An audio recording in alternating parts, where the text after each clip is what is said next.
Welcome to KTalks. CM Revanth Reddy సొంత జిల్లాలో BRS అధినాయకత్వం అనుసరిస్తున్న వ్యూహాన్ని చూస్తే పోయిన చోట వెతుక్కోవాలి అనే స్ట్రాటజీని పట్టాలెక్కిస్తున్నట్టుగా కనిపిస్తోంది. వరుసగా మూడోసారి సక్సెస్ కోసం అంటూ కేటీఆర్ మహాధర్నా చేశారు. ఇంతకీ మహబూబ్ నగర్లోనూ దక్షిణ తెలంగాణ జిల్లాల్లోనూ అసలు బీఆర్ఎస్ వ్యూహం ఏంటి? ఎందుకు రేవంత్ వర్సెస్ బీఆర్ఎస్ అనే మొమెంటంని క్రియేట్ చేసేందుకు కేసీఆర్ వ్యూహరచన చేస్తూ ఉన్నారు? డీటెయిల్గా చూద్దాం. దానికంటే ముందు సబ్స్క్రైబ్ టు కీటాక్స్.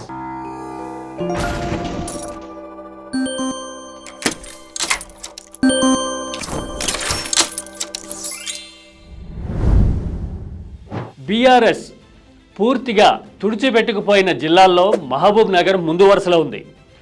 ఎక్కువగా గ్రామీణ నేపథ్యం ఉండటము, కాంగ్రెస్ మిగతా చోట్లతో పోలిస్తే బలంగా ఉండటం లాంటి కారణాలన్నీ మోపై ఉమ్మడి మహబూబ్ నగర్లో అసెంబ్లీ స్థానాలన్నింటిలోనూ బీఆర్ఎస్ గల్లంతైపోయే పరిస్థితి వచ్చింది. ఆ తర్వాత పార్లమెంట్లోనూ డిపాజిట్లు పోగొట్టుకున్న పరిస్థితి ఉంది. బీఆర్ఎస్ ఓటర్లందరూ బీజేపీ వైపు చూశారు, అందుకోసమే బీజేపీ అనూహ్య ఫలితాలు సాధించింది అనే చర్చ జరుగుతుంది. అలాంటి చోట్ల గత ఏడాది కాలంగా అసెంబ్లీ ఎన్నికల్లో దెబ్బతిన్న బీఆర్ఎస్ వ్యూహాత్మకంగా అడుగులేస్తోంది.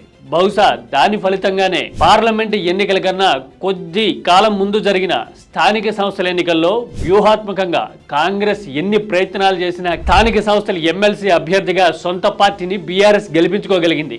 ఎట్టి పరిస్థితుల్లోనూ మేము ఒక్కటిగా నిలబడి కొట్లాడుతామనే సంకేతాన్ని బీఆర్ఎస్ ఇవ్వగలిగింది. ఆ తర్వాత ఫార్మా ఆందోళన పేరుతో లగచర్లలో రైతుల కోసం అంటూ ధర్నా చేసి పోరాటం చేసి గతంలో కొడంగల్లో రేవంత్ రెడ్డి మీద విజయం సాధించిన పట్నం నరేందర్ రెడ్డి అరెస్టు కూడా అయ్యారు. ఆఖరికి బీఆర్ఎస్ పోరాటము మొండి పట్టుదల ముందు కాంగ్రెస్ తల వంచింది అనే ముద్ర రాష్ట్ర వ్యాప్తంగా పడింది. ఎందుకంటే లగచర్ల ఫార్మా విషయంలో పొంతనలేని ప్రకటనలు చేయడము, ఆఖరికి ప్రయత్నాలు విత్డ్రా చేసుకోవడంతో అది బీఆర్ఎస్ కి రెండో విజయమైంది.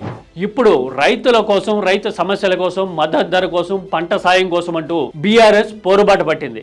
దానికోసం రేవంత్ కి గత 15 ఏళ్లుగా కలిసొస్తూ ఉన్న కోస్గి జంక్షన్లో కేటీఆర్ బైఠాయించారు, యుద్ధ భేరీ మోగించారు. దీని వెనుక ఇంకొక ఇంట్రెస్టింగ్ స్టోరీ కూడా ఉంది. దాదాపు 3 సంవత్సరాల కిందట అప్పటి పిసిసి అధ్యక్షుడు రేవంత్ రెడ్డి కేసీఆర్ సొంత ఇలాకా గజ్వేల్లో దళిత ఆదివాసీ దండోరా పేరుతో భారీ సభ నిర్వహించారు. కేసీఆర్ ఇలాకాలో కాంగ్రెస్ సభకి ఇంతమంది వచ్చారా, ఇంత పెద్ద సక్సెస్ అయిందా, కాంగ్రెస్కి ఊపున్నది, వచ్చే ఎన్నికల్లో ఏదైనా జరగచ్చు అనే సంకేతాన్ని రేవంత్ విజయవంతంగా ఇవ్వగలిగారు అప్పట్లో. నిజానికి గజ్వేల్లో కాంగ్రెస్కి అంత బలమేమీ లేదు. అప్పటి వరకు కాంగ్రెస్ అభ్యర్థిగా కేసీఆర్ మీద పోరాటం చేస్తున్న ఒంటేరు ప్రతాప్ రెడ్డి కూడా కేసీఆర్ పార్టీలో చేరిపోయారు. అంటే కనీసం అభ్యర్థి కూడా లేని గజ్వేల్లో పోరాటం పేరుతో సభ పెట్టి రేవంత్ ఒక విజయవంతమైన సందేశాన్ని రాష్ట్రమంతా ఇవ్వగలిగారు.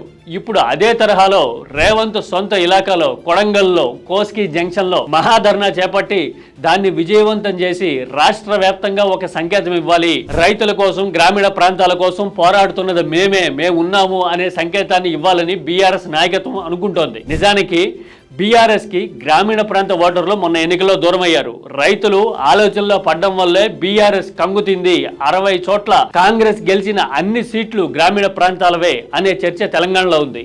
ఇలాంటి సమయంలో వ్యూహాత్మకంగా ఇటు రైతుల్ని, గ్రామీణ ప్రాంతాలని, అటు రేవంత్ బలమున్న సొంత జిల్లాని, ఆయన సొంత నియోజకవర్గాన్ని ఎంచుకొని బీఆర్ఎస్ వ్యూహాత్మకంగా అడిగేస్తోంది. రేవంత్ కి సేమ్ కాయిన్ లోనే తిరిగి చెల్లించడం మొదలుపెట్టిందా బీఆర్ఎస్? మీరేమంటారు? తెలంగాణ రాజకీయంలో బీఆర్ఎస్ వ్యూహం దూకుడు పెరిగితే కాంగ్రెస్ వెనక్కి తగ్గే పరిస్థితులు వస్తాయా? మీ అభిప్రాయాన్ని కామెంట్లో చెప్పండి. Don't miss కీటాక్స్.